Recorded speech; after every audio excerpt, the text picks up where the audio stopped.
सार्थ श्री ज्ञानेश्वरी अध्याय 4 ओवी अर्थ. गीताशास्त्राच्या प्रथम 3 अध्यायाचे व्याख्यान केल्यानंतर आपल्या श्रोतेंद्रियाचे भाग्य वर्णन करण्याच्या मिशाने मुमुक्षुस ग्रंथामध्ये रुची उत्पन्न होण्याकरिता व अवतरण देण्यासाठी महाराज म्हणतात, काय सांगावे. आज कानांना उजाडले म्हणजे त्यांचा भाग्योदय झाला. कारण यथार्थ गीता श्रवण होणे बहुतेक स्वप्नवत आहे. असा गीतेसारखा ठेवा आज कानांनीच पाहिला. ते कसे झाले म्हणाल तर जागृत झाल्यावर स्वप्नातील गोष्ट खोटीच असते, पण तीही आज खरी व्हावी असे झाले आहे. आधीच आत्मानात्मविचाराची गोष्ट, त्यात जगज्येष्ठ भगवान श्रीकृष्ण तिचे प्रतिपादन करणारे आहेत आणि भक्त शिरोमणी अर्जुनासारखा श्रोता ऐकत आहे. जसा पंचमस्वर आणि त्यातच उत्तम सुवास व माधुर्य या तिहींचा अपूर्व ऐक्यभाव झाला असता आनंद होतो, तसाच प्रकार या गीतारूपी कथामृताचा लाभ होऊन झाला आहे. म्हणजे यात सर्व इंद्रियांना आनंद होईल अशी गोडी आहे. आज श्रोत्यांच्या दैवाची थोरवी काय वर्णावी, की जिच्यामुळे श्रोत्यांची पूर्वजन्मीची जपतपे या गीता श्रवणाच्या रूपाने फळास आली आणि गीता ही अमृतरूप गंगाच त्यांना प्राप्त झाली म्हणायची. म्हणून सर्वच्या सर्व इंद्रियांनी आपापली कामे सोडून आता श्रवेंद्रियाचे ठिकाणी वास करावी आणि मग गीता नामक या श्रीकृष्णार्जुन संवादाचे सुख भोगावे. तेव्हा संत मंडळी श्री ज्ञानीदेवास म्हणाले, आता तूही अप्रासंगिक पाल्हाळ पुरे कर व श्रीकृष्ण व अर्जुन हे दोघे काय बोलत आहेत ती कथाच आम्हाला सांग.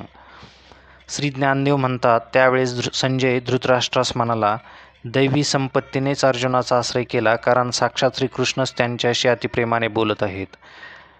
जे गुह्य श्रीकृष्णाने आपला पिता वसुदेव याला सांगितले नाही, तसेच गुह्य ज्ञान माता देवकी हिला सांगितले नाही व बलराम यांनाही सांगितले नाही, ते गुह्य आज अर्जुनास सांगत आहेत.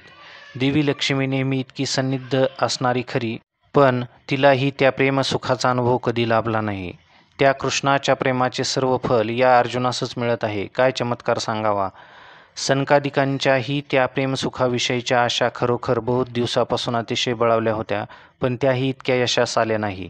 त्यांनाही इतक्या योग्यतेचे ते प्रेमसुख प्राप्त झाले नाही. अर्जुनाच्या ठिकाणी या जगदीश्वराचे येथे अगदी अनुपमेय प्रेम दृष्टीस पडते. यावरून या अर्जुनाने किती सर्वोत्कृष्ट पुण्य केले असावे. ज्या अर्जुनाच्या प्रीतीकरता निराकार असूनही साकार झाला, ह्यावरून मला त्याची एकरूपता चांगली समजून येते. कारण मला तर असे वाटते की ह्या दोघांची स्थिती, देह जरी भिन्न आहेत तरी दोघे एकरूप आहेत. नाहीतर एरवी हा भगवान योग्यांना आढळत नाही. वेदार्थालाही ज्याचे आकलन होत नाही व ज्याच्यापर्यंत ध्यानाचीही दृष्टी पोचत नाही, असा जो आत्मस्वरूप अनादि अविक्रिय अचल भगवान, पण तो अर्जुनावर किती कृपावंत झाला. हा कृष्णच त्रैलोक्यरूप वस्त्राची घडी आहे आणि वास्तविक हा आकाराच्या पलीकडचा म्हणजे निराकार असून आज हा अर्जुनाच्या मोठ्या प्रेमाने आटोक्यात येऊन त्याच्या कसा स्वाधीन झाला आहे हे कळत नाही. मग श्रीकृष्ण अर्जुनास म्हणाले, कर्मयोग ज्याचा उपयोग आहे असा हा ज्ञानयोग आम्ही पूर्वी विवस्वानाला सूर्याला सांगितला, परंतु त्या गोष्टीला पुष्कळ दिवस झाले. मग त्या विवस्वाने सूर्याने हा सर्व योग विवस्वत मनुला उत्तम रीतीने सांगितला आणि मनुने त्याचे स्वतः आचरण केले आणि मग इक्ष्वाकू नामक आपल्या पुत्रास त्याचा उपदेश केला.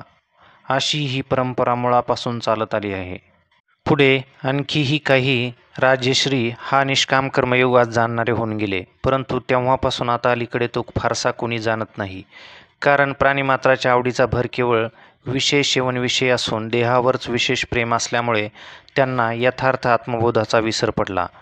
आत्मबोधविषयक आस्था म्हणजे आस्तिक्य बुद्धी आड मार्गाने गेल्यामुळे विषय सुख हेच आत्यंतिक सुख मानून त्यातच इति कर्तव्यता आहे असे लोकांना वाटून ते जीवा इतकेच प्रेम देहाधिक व विषयरूप उपाधीवर करू लागले.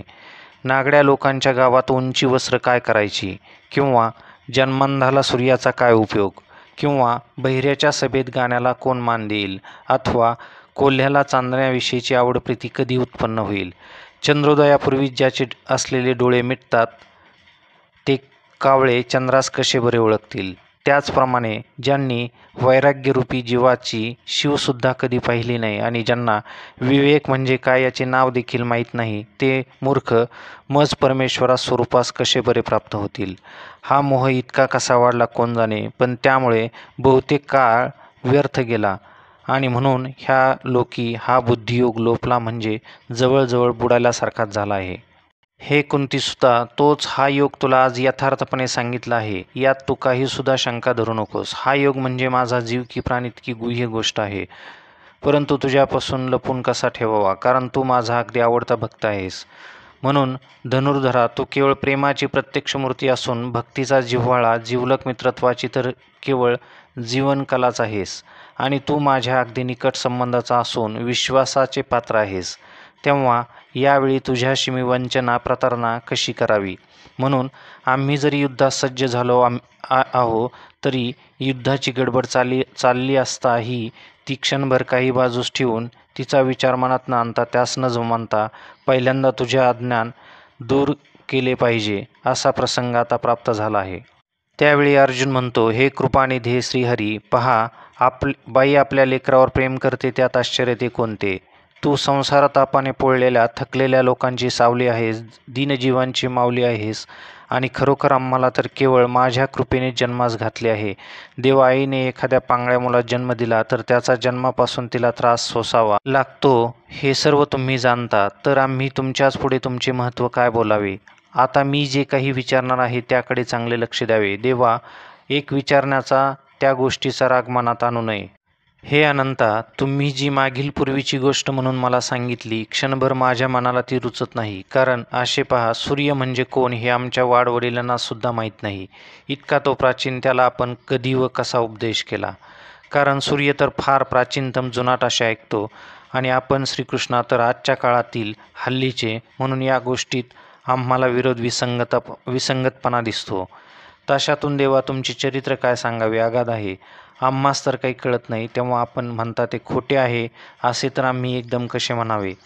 तेव्हा मी सूर्याला उपदेश केला, हे आपण म्हणता ती सर्वच्या सर्व हकीकत मला समजेल व पटेल अशा रीतीने स्पष्ट सांगा.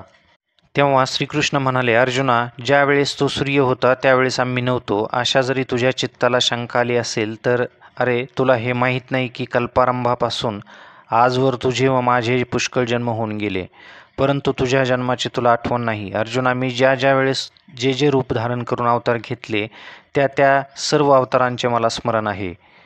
म्हणून मला मागील या सर्वच्या सर्व गोष्टी आठवतात. वास्तविक मी जन्मरहित आहे, तरी पण मायेच्या योगाने अवतार घेतो. माझे अविनाशत्व तर नाहीसे होत नाही, पण अवतार घेणे व तो संपविणे हे जे एक दिसते ते मायेच्या योगाने माझ्या आश्रयावरच भासते. माझी स्वतंत्रता तर मुळीच भंग पावत नाही, पण मी कर्माधीन आहे असे जे लोकास वाटते ते भ्रांती बुद्धी असेल तरच वाटते. बाकी खरोखर पाहता तसे काही नाही. किंवा एकच वस्तूची दोन ठिकाणी दोन रूपे दिसतात, पण ती केवळ एका आरशाच्या उपाधीमुळे दिसतात. वस्तुता विचार केला तर ती दोन का आहेत? त्याचप्रमाणे अर्जुना, मी तर निराकारच आहे, पण जेव्हा मायेचा स्वीकार करतो तेव्हा भक्तानुग्रहादी विशेष कार्यासाठी नटाप्रमाणे बाह्यता मी सगुण साकार रूप धारण करून नटतो. कारण जेवढे धर्म म्हणून आहेत तेवढ्या सर्वांचे मी प्रत्येक युगायुगांचे ठायी रक्षण करावे असा हा क्रम स्वभावता अगदी मुळापासून चालत आलेला आहे. म्हणून ज्यावेळी अधर्म हा धर्माचा रास पराभव करतो त्यावेळी मी आपला जन्मरहितपणा बाजूला ठेवतो व आपल्या निराकारपणाची आठवणही मनात आणत नाही. त्यावेळी भक्तांच्या कैवारासाठी मी देह धारण करून अवतार घेतो आणि मग अज्ञानरूप अंधकारास गिळून टाकतो. अधर्माची सीमा मर्यादा तोडतो. दोघांनी लिहून ठेवलेल्या सनदा फाडून टाकतो आणि मग जे साधू आहेत त्याकडून सुखाची ध्वजा उभारवितो. दैत्यांचा, अधर्मियांचा कुळाचा नाश करतो व साधूंचा योग्य मान पुनर्प्रस्थापित करून देववितो आणि मग धर्म व नीती यांची ओटी भरतो. विवेकदीपास आलेला अविचाररूप काजळी झाडून काढून तो विचाररूप दिवा प्रज्वलित करतो. त्यावेळी योगी लोकांना निरंतर आनंदाचा दिवाळीचा दिवस उगवतो. मग सत्सुखाने सर्व विश्व भरून जाते. जिकडे तिकडे लोक फक्त धर्माचे आचरण करणारे होऊन जगात धर्मच नांदू लागतो आणि भक्तजन सत्गुणाने परिपूर्ण होतात. अर्जुना, ज्यावेळी माझी अवतार मूर्ती प्रकट होते त्यावेळी पापाचे पर्वत नाहीसे होतात व पुण्याचा उच्चकाल होतो. अशा या कामाकरिता मी प्रत्येक युगायुगाच्या ठायी अवतार धारण करतो. हेच जो तत्वता ओळखतो तोच या जगात खरा विचारवान होय. माझे अचत्व कायम असून जन्म घेणे व कर्तृत्व कायम असणे असून कर्म करणे, असे जे हे माझे निर्विकार स्वरूप व अलिप्तत्व जो निशंक जाणतो तोच परममुक्त होय. असे जाणणारा देहाच्या संबंधाने जरी चालतोसा व्यवहार करीत आहे असा दिसला तरी तो तत्वतः चालत नाही, कारण तो आसक्तिरहित झाला आहे. आणि त्याने देह धारण केला तरी देहभावाने आकळीला जात नाही, मग मेल्यावर माझ्या स्वरूपातच येऊन मिळतो. एरवी मागील व पुढील विषयाविषयी जे शोक करीत नाहीत आणि जे विषय वासनारहित झालेले असतात ते कोणत्याही वेळेस क्रोधाच्या मार्गाला जात नाहीत, जे नेहमी माझ्या स्वरूपाच्या प्राप्तीमुळे संपन्न व धन्य असतात आणि माझ्याच सेवेसाठी ज्यांचे जीवन जगणे आहे, किंवा जे आत्मज्ञानाच्या दृढ बोधाने संतोष पावलेले, जे विषयप्रीती रहित आहेत, जे विषयप्रीती रहित आहेत, जे तपाच्या तेजाच्या राशी असतात किंवा ज्ञानाचे केवळ एकमेव आश्रय असतात, अथवा जे तीर्थालाही पवित्र करणारे मूर्तिमंत तीर्थच असतात, ते माझ्या स्वरूपात सहजच येऊन मिळतात. म्हणजे ते मद्रूपच होऊन राहतात. त्यांच्यात व माझ्यात वस्तुतः भेदाचा पडदाच उरत नाही. सांग बरे, पितळेचा गंज व कळकटपणा हे दोन दोष पूर्णतः नाहीसे झाले तर मग सोने संपादन करण्यास दुसरीकडे गेले पाहिजे काय? तर नाही, कारण तेच सोने. त्याचप्रमाणे जे यमनियमादी अष्टांगयोगात पारंगत होऊन निघाले आणि तपाने व ज्ञानाने शुद्ध झाले ते मद्रूपच झाले, त्याविषयी तुला संशय कसला? याशिवाय सहज विचार करून पाहिले तर ज्या ज्या भक्तिभावाने मला भासतात त्या त्या प्रमाणातच मीही त्यांच्यावर प्रीती करतो. जेवढे म्हणून मनुष्य प्राणी आहेत त्या मनुष्य मात्राचाच मी आत्मा आहे आणि सर्व जीवांची स्वाभाविक प्रवृत्ती हा आत्म्यावरच प्रेम करण्याकडे असते. अर्थात सर्व जीव माझेच भक्त आहेत, परंतु त्यास ज्ञान नसल्यामुळे त्यांचे सर्व वाया जाते. ते असे की आपण परमात्मा रूपच आहोत हेच न समजल्यामुळे बुद्धीचे ठिकाणी भेद उत्पन्न होऊन मी जो एक आहे त्या माझे ठिकाणी ते अनेकत्वाची कल्पना करतात. म्हणून जेथे वास्तविक अभेद आहे त्या सर्व भूतमात्रांशी अभिन्न असलेल्या स्वरूपाच्या ठिकाणी भेद पावतात. मी जो नामरहित आहे त्या मला अनेक नावे देतात आणि तत्वतः मी शब्दातीत असताना मला कोणी देव कोणी देवी असे म्हणतात. जे सर्वत्र म्हणजे सर्वव्यापक, देश परिच्छेदरहित, नेहमी सर्व काळ असणारे, काल परिच्छेदरहित आणि सर्व वस्तूत अधिष्ठान रूपाने साधारण समव्याप्त वस्तू परिच्छेदरहित आहे, त्या चैतन्याच्या ठिकाणी भेदभ्रांतीने युक्त असलेल्या बुद्धीला वश होऊन जे श्रेष्ठ कनिष्ठ चांगला वाईट अशी निवड करतात. एकदा भेद निश्चय झाला म्हणजे मग मनात नाना हेतू धारण करून त्यांनी मानलेल्या अनेक देवतांच्या यथाविधी अनुरूप उपचारांनी उपासना करतात. ज्या उपासनेत ज्यांचे मनात जे इच्छित असते ते सर्व त्यांना तसेच प्राप्त होते, परंतु ते सर्व त्यांच्या कर्माचेच फळ आहे असे तो निश्चयाने समज. खरोखर पाहता देणारा किंवा घेणाराही कर्माशिवाय निसंशय दुसरा कोणी नसून ह्या मनुष्यलोकी केवळ कर्मच फलप्राप्ती करून देणारे आहे. जसे शेत जमिनीत जे धान्य पेरावे त्या वाचून दुसरे उत्पन्न होणार नाही, किंवा आरशात जे पाहावे तेच त्या दृष्टीस पडते, किंवा अर्जुना, डोंगराच्या कड्याखाली ज्याप्रमाणे आपलाच बोललेला शब्द काही कारणवशात प्रतिध्वनीच्या रूपाने उमटतो, त्याप्रमाणे या सर्व उपासनांचा मी केवळ साक्षीभूत आहे. या उपासनेत जशा ज्यांच्या भावना असतील तशा त्या फलद्रूप होतात. आता असे तू लक्षात घे, हे जे 4 वर्ण आहेत तेही त्यांच्या गतकल्पीय गुण व कर्माच्या संस्कार विभागानुरूप मीच उत्पन्न केले आहेत असे तू समज. कारण त्या 4ही वर्णाच्या प्रस्तुतच्या कर्माची आपापल्या निरनिराळ्या प्रकृती धर्माने आणि गुणांच्या तारतम्याने मी व्यवस्था केली आहे. अर्जुना, हे सर्व लोक वस्तुतः येथे एक खरे पण चतुर्वर्णात्मक झाले. त्यांच्या गुणकर्माच्या विचाराने योगाने त्यांच्या वर्णाश्रमाची निवड व व्यवस्था स्वभावताच केलेली आहे. म्हणून अर्जुना ऐक, गुणकर्मानुरूपच ही वर्णभेदाची व्यवस्था असल्यामुळे वास्तविक पाहिले तर त्या चातुर्वर्ण्य संस्थेचा मी मुळीच करता नाही. ही वर्णभेद संस्था जरी माझ्यापासून झाली आहे, म्हणजे माझ्या सत्तेने झाली आहे, तरी ती मी केली नाही. असे ज्याने तत्वचा जाणले तोच कर्मबंधातून सुटला, मुक्त झाला.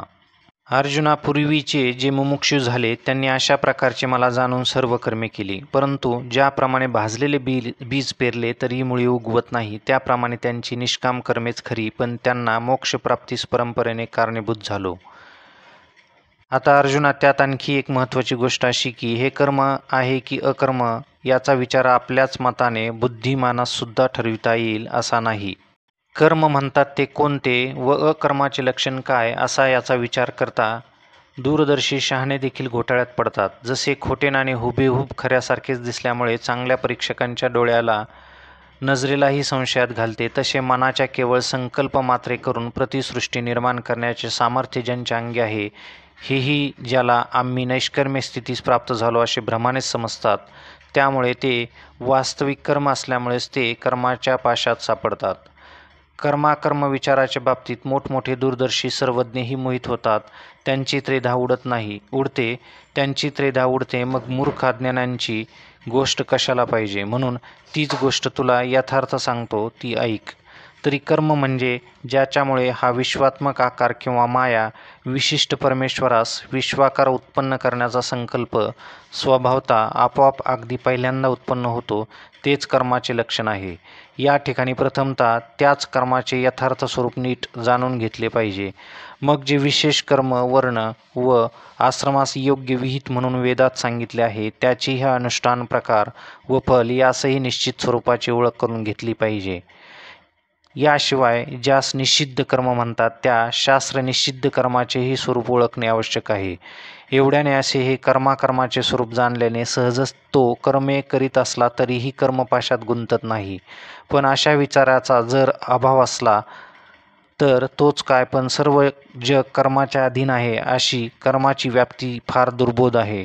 परंतु प्रस्तुत तो असा आता वर सांगितल्याप्रमाणे कर्माचे यथार्थ ज्ञान झालेल्या कृतार्थ पुरुषाचे लक्षण सांगतो, ऐक. जो सर्व कर्माचे आचरण करीत असताही ते कर्म आपण करतो असे मानित नाही, तत्वतः ते कर्म आपण करीत नाही असे जाणून आपले अकर्तृत्व पाहतो व कर्माबरोबर त्याच्या फळाची आशाही बाळगीत नाही, आणि त्याला अशा प्रकारे नैष्कर्म्यतेचा इतका चांगला बोध झालेला असतो की त्याला आत्मस्वरूपाशिवाय जगात दुसरे काही प्रतीत होत नाही, म्हणून कर्तव्य असे काही उरत नाही. तरी पण लोकदृष्ट्या तो सगळी कर्मे नीट रीतीने आचरित आहे असे दिसते. तोच या वरच्या लक्षणाने युक्त असा एक ज्ञानी आहे असे जाणावे. जसा एखादा मनुष्य नदीच्या काठी उभा राहिल्यावर त्याने आपणास प्रतिबिंब रूपाने पाण्यात पाहिले, तरीही प्रतिबिंबाहून मी वेगळा आहे असे म्हणतो व तसे आपणास निसंशय समजतो.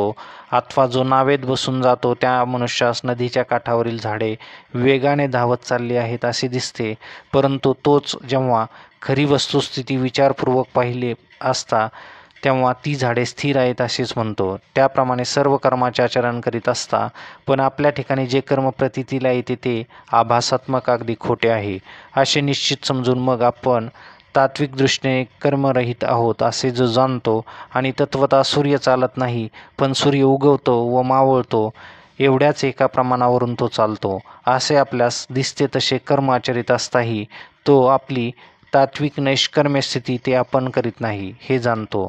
तो बाह्यता मनुष्यासारखा व्यवहारात जरी दिसतो तरी पण तत्वतः परब्रह्मच आहे. ज्याप्रमाणे सूर्याचे प्रतिबिंब पाण्यात पडलेले दिसते तरी सूर्यबिंब त्यात बुडालेले नसते, असा जो पुरुष त्याने काही पाहिले नाही तरी सर्व विश्व पाहिले असे होते. काही त्याने न करताही सर्व काही केले असे होते. त्याने काही न भोगताही याच्याऐवत भोग भोगले असे होते. तो एकाच ठिकाणी बसून असलेला दिसला तरी त्याने सर्वत्र गमन केले असे दिसते असे होते. तो स्वतः अंगानेच विश्वरूप झालेला असतो. ज्या पुरुषाला कर्माचरणाविषयी खेद वाटत नाही तरी पण कर्मफलाची इच्छा ज्याच्या मनात केव्हाही व मुळीही उद्भवत नाही, आणि हे अमुक एक कर्म मी करीन, अमुक अथवा अमुक कर्म सुरूच केलेले शेवटास नेईन अशा संकल्पाने देखील ज्याचे मन विटाळत नाही का, तर ज्ञानरूप अग्नीचे द्वारा ज्याने आपली सर्व कर्मे जाळून टाकली असा तो पुरुष म्हणजे मनुष्यरूपाने परब्रह्म अवतरला आहे असे समज.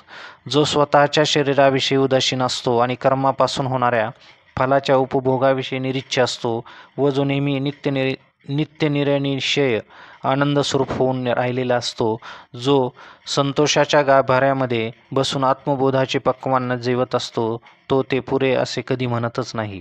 अहंकारात्मक वृत्तीसही आशेची ओवाळणी करून टाकून अधिकाधिक वाढत्या प्रेमाने तो ब्रह्म सुखाची गोडी कितीतरी घेत असतो. म्हणून ज्या ज्या वेळेस जे जे मिळेल त्यातच तो संतुष्ट असतो, आणि ज्याला आपले आणि परके हे दोन्ही नसतात तो आपल्या दृष्टीने जे पाहतो ते तो आपणच होतो आणि जे कानाने ऐकतो तेही तोच झालेला असतो. पायाने जे चालतो, तोंडाने जे काही बोलतो, त्या शरीराने जितके म्हणून व्यापार करतो ते सर्व आपणच अंगाने झालेला असतो. तात्पर्य सर्व जग आत्मस्वरूप पाहतो. हे अखिल विश्वच ज्याला आपल्या आत्मस्वरूपा वाचून वेगळे काही आहे असे दिसत नाही, अशा अवस्थेत कर्म ते कोणते व ते त्याला कशी काय बाधा करणार? मत्सर ज्या द्वैतापासून उत्पन्न होतो, इतके सुद्धा द्वैत ज्याच्या ठिकाणी उरलेले नाही, तो निर्मत्सर आहे, हे काय शब्दाने बोलून दाखविले पाहिजे. तो सर्व प्रकारे मुक्त आहे. तो सर्व कर्मे करीत असताही कर्मरहित आहे. तो सगुण म्हणजे गुणात वावरत असला दिसतो तरी पण गुणातीत असतो, यात संशय नाही. तो देहधारी तर असतो खरा, पण विचारदृष्ट्या चैतन्यासारखा असंग दिसतो. कारण ब्रह्माच्या कसाला लावून पाहिला तर तो ब्रह्मा इतकाच अत्यंत शुद्ध असतो. असा जरी तो केवळ मुक्त आहे, तरी पण एखाद्या वेळेस कौतुकाने यथाविधी यज्ञादी कर्माचे आचरण करतो, तरी ती संपूर्ण कर्मे त्याच्याच ठिकाणी आत्मस्वरूपाच्या ठिकाणी लयाला जातात.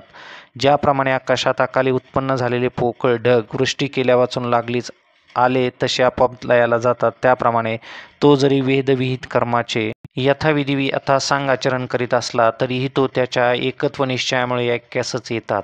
कर्माच्या ठिकाणी त्याचा आत्मदृष्ट्या दुजाभाव नसल्यामुळे ती त्याच्या आत्मस्वरूपाच्या ठिकाणी लय पावतात. कर्माचरणात त्याची दृष्टी कशी असते पहा. हे एक हवन कर्म, मी एक हवन करता, या यज्ञात हा अमुक भोगता, अशा प्रकारे त्याच्या बुद्धीत भिन्न भाव नाही.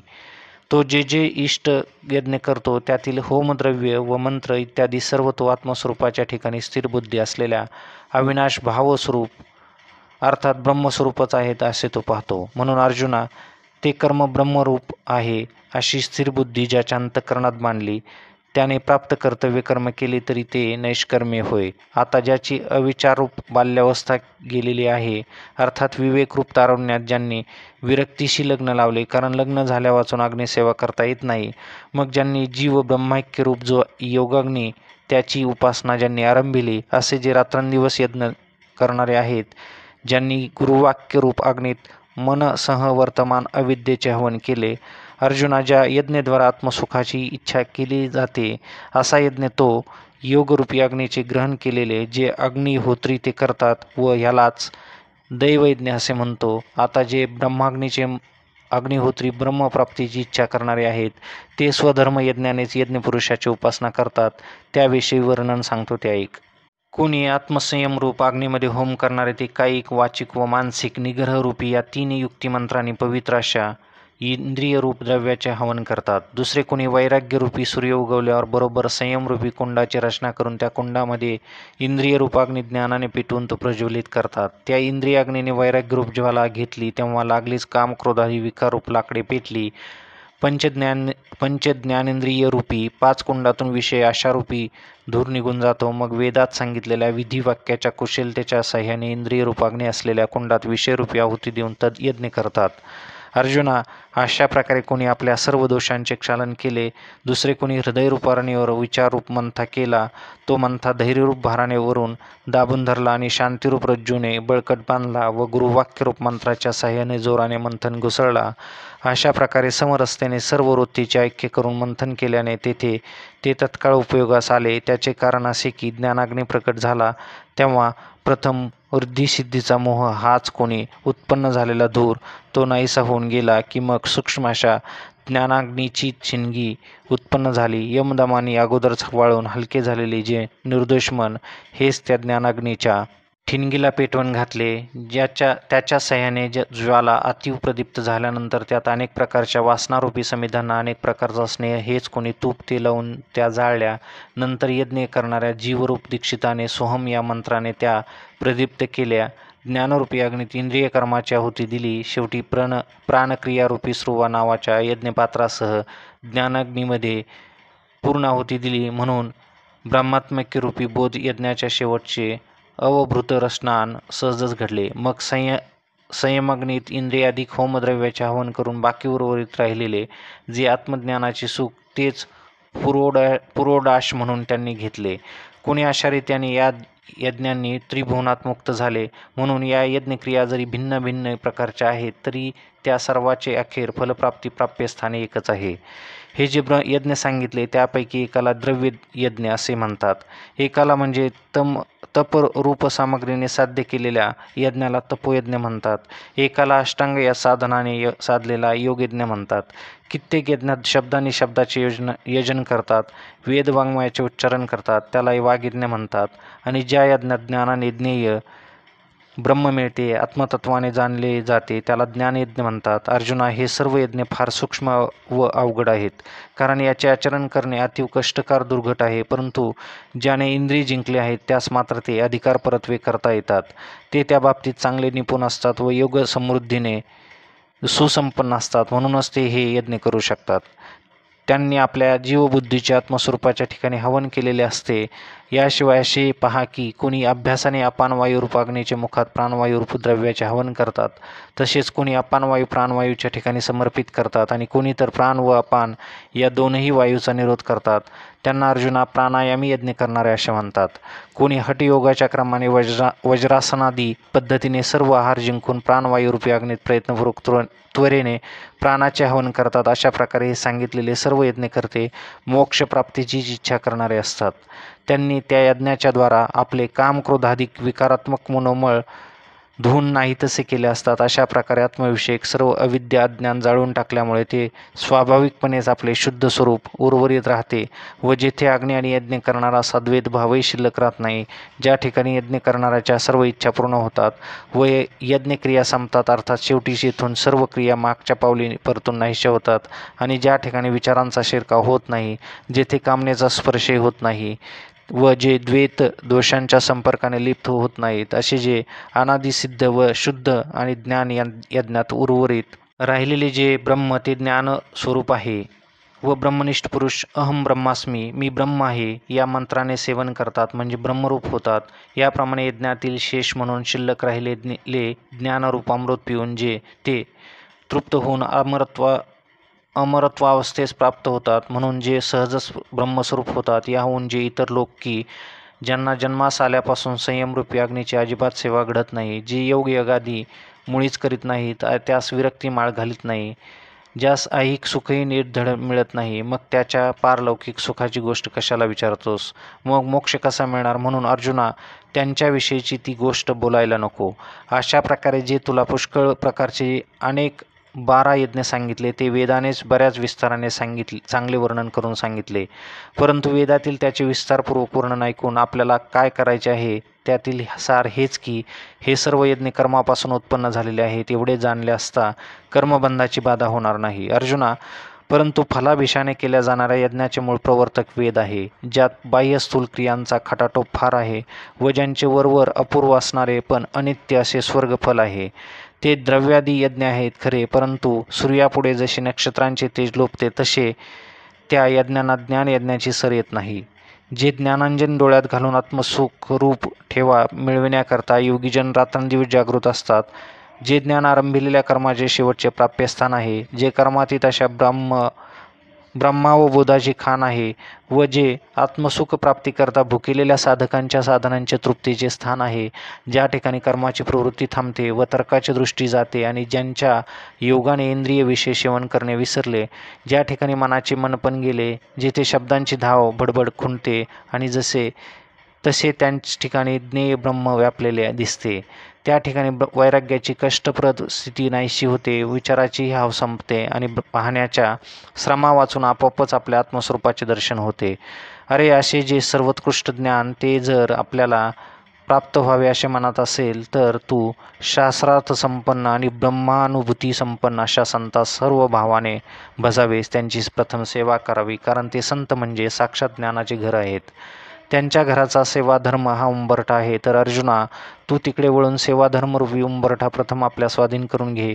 म्हणजे त्यासाठी संताची सेवा कर. ती कशी म्हणशील तर शरीराने, मनाने व जीवाने त्यांच्या चरणी लागावेस आणि शरणागतीपूर्वक सर्व प्रकारांनी गर्वरहित होऊन त्यांच्या चरणाची सेवा करावीस. असे प्रकारच्या सेवेने ते प्रसन्न झाल्यानंतर त्या प्रसन्न स्थितीत त्यांना शिष्यांनी आपणास अपेक्षित असा जन्ममरण दुःखरूप संसार निवृत्ती व परमानंद प्राप्ती याविषयी प्रश्न केला, म्हणजे तेही त्यास कृपेने ब्रह्मात्मिक ज्ञानाचा उपदेश करतात. त्या त्यांच्या उपदेशापासून होणाऱ्या बोधाचे ऐश्वर्य असे की त्यामुळे शिष्याचे अंतःकरण ज्ञान संपन्न होऊन पुन्हा ते विकल्पात्मक वृत्तीवर मुळीही येत नाही. तशी तू सेवा केलीस म्हणजे ज्याच्या उपदेशारूप प्रकाशापासून ब्रह्माप्रमाणे निसंशय व निर्धास्त असे तुझे अंतःकरण जेव्हा होईल त्यावेळी तू स्वतः आपणासह वर्तमान ही सर्व भूते माझ्या अखंड स्वरूपाच्या ठिकाणी पाहशील. अरे पार्था, अशा रीतीने जेव्हा श्रीगुरूची कृपा होईल तेव्हाच तुझ्या अंतःकरणात ज्ञानप्रकाशाचा उदय होईल.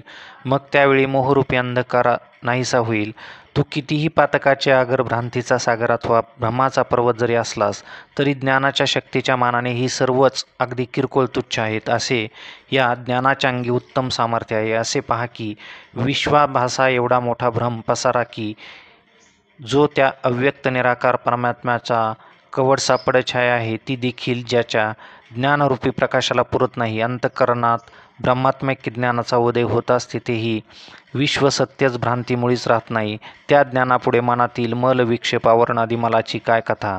वास्तविक असे बोलणे हेच अतिवनुचित आहे. कारण ह्या जगात ज्ञानाच्या तोडीची समर्थ अविद्यादी दोष निवृत्त करणारी अशी दुसरी वस्तूच नाही. अरे, त्रैलोक्य पेटल्यावर पसरलेल्या त्याच्या राखेला आकाशात पार उडवून देणारी जी प्रलय काळाची वावटळ तिला ढग नाही तसे करणे अवघड आहे का सांग बरे. किंवा वाऱ्याच्या साह्याने भडकलेल्या प्रलयाग्नी की जो पाणीही जाळून टाकतो तो प्रलय काळाचा अग्निगवत आणि काष्ट ह्यांनी दबून विझेल का. ह्या उपर्युक्त गोष्टी कधीही घडून येणाऱ्या नाहीत आणि देहास त्यासंबंधीचा विचार करणे असंगत आहे. म्हणून ज्ञानाविषयी पुन्हा जो विचार करावा तो त्या ज्ञानाच्या योग्यतेची पवित्र वस्तू दुसरी कोणतीच दिसत नाही. ज्याप्रमाणे चैतन्य दुसरे नाही ते एकमेव द्वितीय आहे त्याप्रमाणे ह्या लोकी ज्ञान हीच एक उत्तम वस्तू असून त्याच्याबरोबरीची दुसरी वस्तू कोठे आहे नाही. जर या सूर्याचे कसोटीला लावून पाहता त्याच्या प्रतिबिंबाचे तेज तेजस्वी असल्याचे दिसेल किंवा आकाशाला आपल्या दोन्ही हाताने कवळू केले असता कवटाळता येईल किंवा पृथ्वीचे वजन करण्यासाठी काट्यात घालावयास त्याच्याबरोबरीची दुसरी वजनदार वस्तू जरी सापडेल तरच अर्जुना ज्ञानास उपमा देता येईल. म्हणून पुष्कळ प्रकाराने पाहिले असता व वारंवार विचारपूर्वक निर्णय केला असता ह्या ज्ञानाची पवित्रता ही फक्त एका ज्ञानाच्याच ठिकाणी आहे असे दिसते. अमृताची चौकशासारखी आहे हे विचारपूर्वक निवडू गेले असता ती अमृतासारखीच आहे असे जसे म्हणावे लागते तशी ज्ञानाला ज्ञानाचीच उपमा द्यावी लागते. आता यापेक्षा ज्ञानाविषयी जास्त वाटाघाट करणे म्हणजे फक्त वेळ व्यर्थ घालवणे. तेव्हा अर्जुन म्हणाला, देवा, आपण बोलत आहात तेच खरे, पण तेच ज्ञान कसे प्राप्त करून घ्यावे असा जो अर्जुन विचारणार तोच ते त्यांचे मनोगत देवाने जाणले. आणि मग देव म्हणाले, हे अर्जुना, ज्ञानप्राप्तीचा तो उपाय तो मी तुला स्वतःला सांगणार त्या गोष्टीकडे लक्ष दे. हे अर्जुना, ज्ञानप्राप्तीचा जो उपाय तो मी तुला स्वतः सांगणार त्या गोष्टीकडे लक्ष दे. आत्मसुखाच्या गोडीमुळे जो मनापासून सर्व विषयांविषयी विटून जातो आणि ज्याच्या ठिकाणी इंद्रियाची कधीच प्रतिष्ठा नाही, जो आपली इच्छा आपल्या मनालाही कळू देत नाही, जो प्राचीन कर्मसंस्काराने उत्पन्न होणारे प्रकृती कार्यकर्मे त्यांचे कर्तृत्व आपल्याकडे बळेच घेत नाही आणि जो ज्ञानप्राप्तीमुळे आणि श्रीगुरु व त्यांनी उपदेशिलेल्या उपदेशावरील अडळ श्रद्धेने सुखी झालेला असतो त्याच पुरुषास ज्या ज्ञानात ओतप्रोत शांती भरलेली असेल असे ते ज्ञानच शोषित येऊन निश्चयाने प्राप्त होते.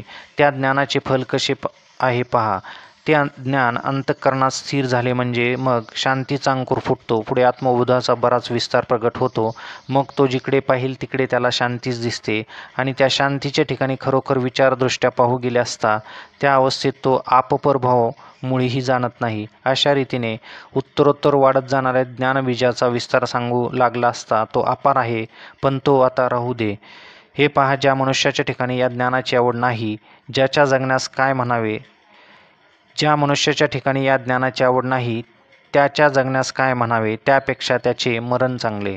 एखादे ओसाड घर किंवा प्राणा वाचून जसे शरीर त्याचप्रमाणे ज्ञानहीन मनुष्याचे जीवित मोह अविवेकयुक्त होय. अथवा खरे ज्ञान प्राप्त झालेले नाही तरी पण ते प्राप्त व्हावे अशी केवळ इच्छा जरी एखाद्याने बाळगली तरी त्याला ज्ञानप्राप्तीचा काहीसा संभव आहे.